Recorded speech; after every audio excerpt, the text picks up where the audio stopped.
తెలిస్తే తెలియదు సార్. మీరు ఆ బైబిల్ చట్టాలను గౌరవించడం కొరకు అవసరమైతే చనిపోవడానికి కూడా సిద్ధం.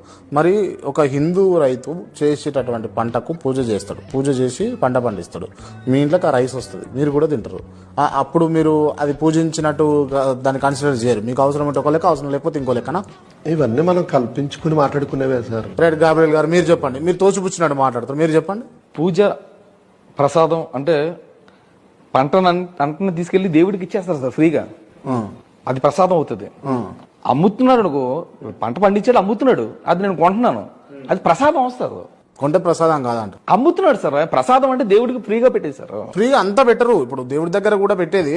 ఇప్పుడు మనం తిరుపతి చూసుకుందాం, తిరుపతిలో అంత చేస్తారు, లడ్డూ చేస్తారు, అది చేస్తారు, ఇది చేస్తారు.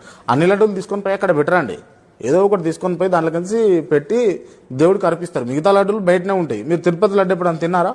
తెలియదండి. మరి అక్కడ బెటర్ కదా, దేవుడి దగ్గర బెటర్ కదా, అయినా కూడా మీరు తినారంటే ఇది మూర్ఖం కాదా?